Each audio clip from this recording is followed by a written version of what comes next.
everyone. My name is Alyssa Alia, and welcome to my table.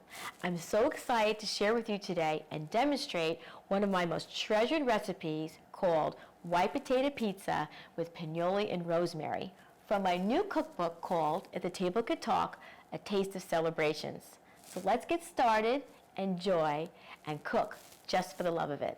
Now this is my first lesson for you guys, so I'm going to be a little strict. And being a food stylist all these years, I have learned it's the prep, the prep, the prep. And I think that's why my parties for my menus go so seamlessly, is because of all the prep ahead of time. And I'm going to explain to you for my first lesson too, that you should get all your ingredients together before you start the recipe. When I was in culinary school, they called it mise en place, which in French means everything in its place. It's so important, guys. So whether it says to preheat the oven, put the oven on. If it says to line a pan and grease the pan, get the pan ready. Chopped garlic, sliced cheese, get it all ready ahead of time.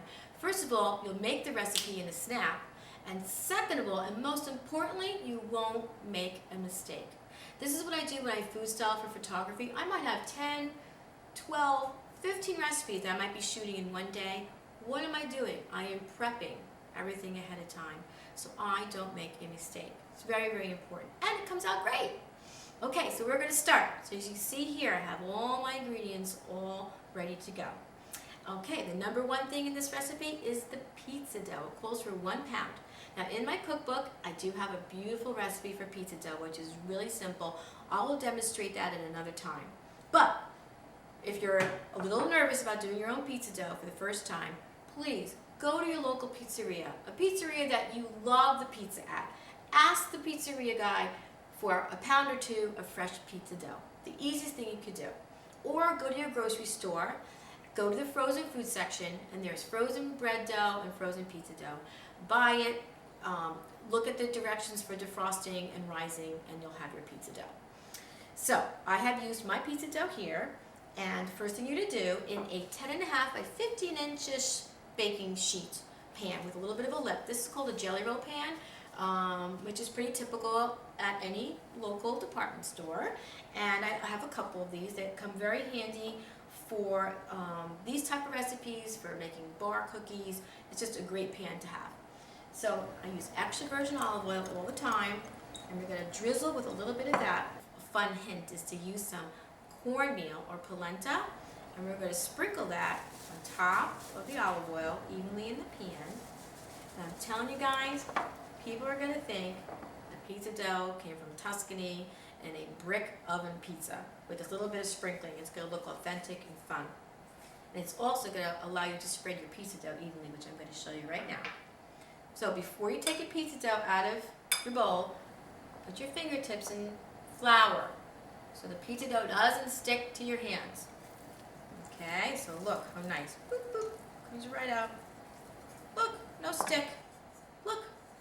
And then dip your fingers again in the flour, and from the center out, you're going to evenly spread the pizza dough with your fingertips. Don't dig your nails in there, or don't. Very nice and gentle.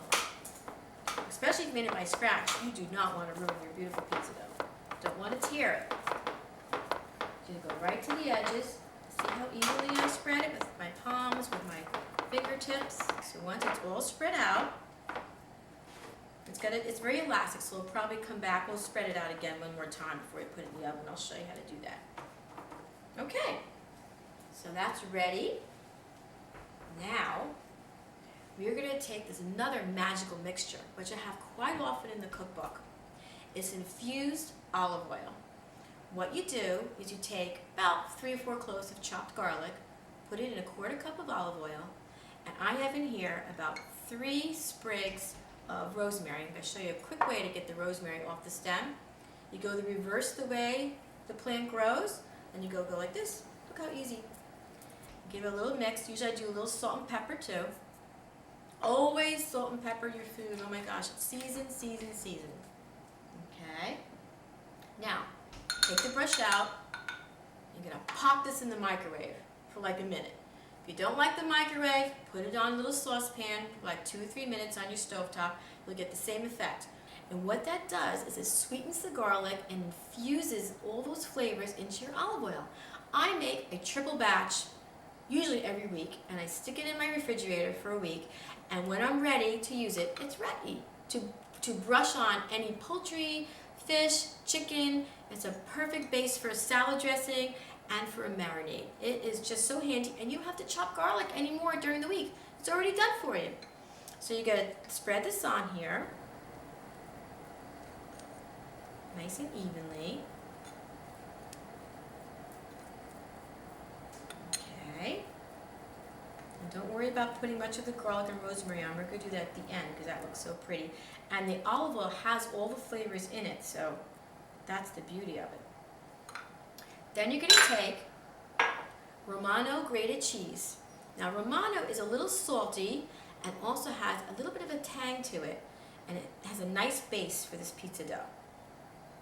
And what this also does is it makes a little coating on your dough and doesn't allow your pizza to get soggy, especially if you're putting like a sauce on top or whatever. This is kind of like my little thing I do for all my pizzas. I always put the cheese down first so your dough does not get soggy.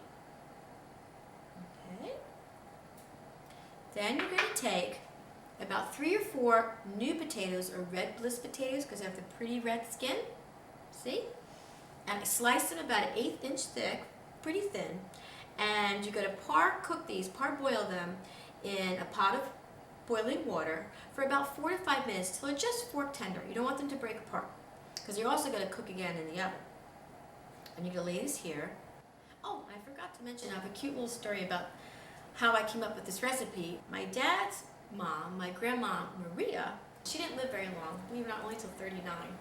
But I feel like she's in my soul because she actually wrote for her local newspaper food column. I just heard about that. I thought that was pretty crazy. How maybe that's what inspired me to do what I do. But anyway, my dad used to talk about this pizza she made on Friday nights because they weren't allowed to have meat back then. And it was a potato pizza with garlic.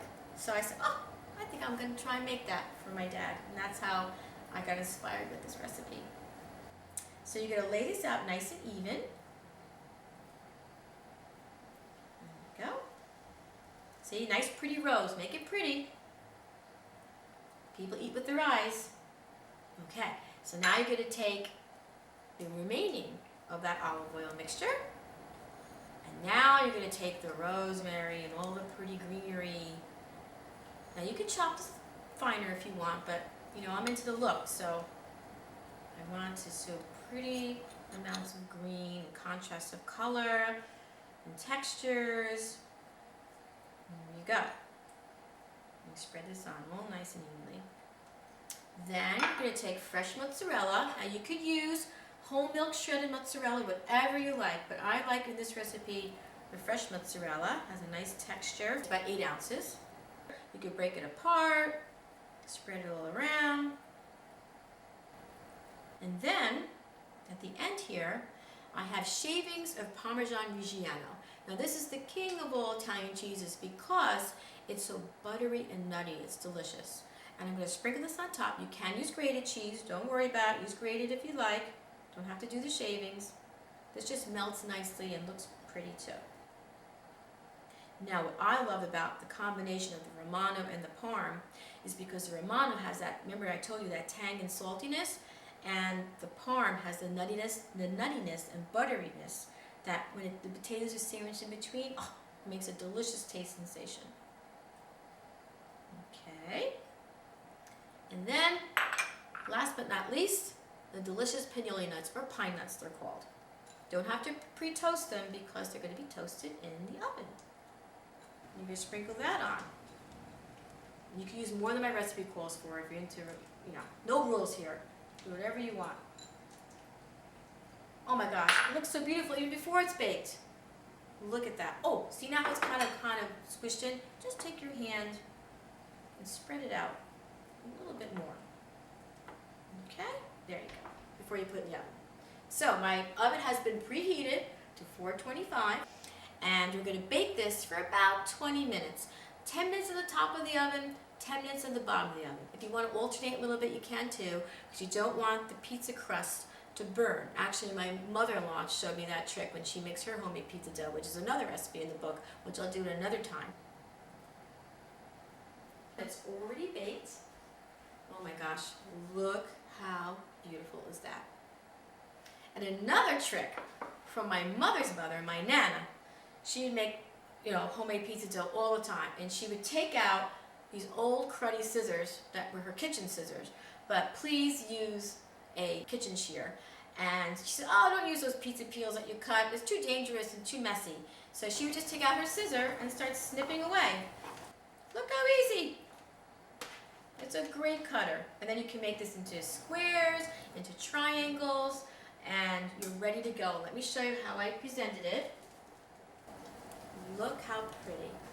I've lined my little basket with a table napkin, and then I topped that with some greenery. Here I used some fig leaves from my backyard, but you can use any type of lettuce or herbs or any type of greenery to pop the lightness color of the potato. And then I also garnished it with extra rosemary, extra shavings of parm, and you could serve this at room temperature. Take it to a tailgate. Oh my gosh, take it to a friend's if you got to bring something. You're ready to go when guests arrive. It is a perfect little appetizer for any entertaining party.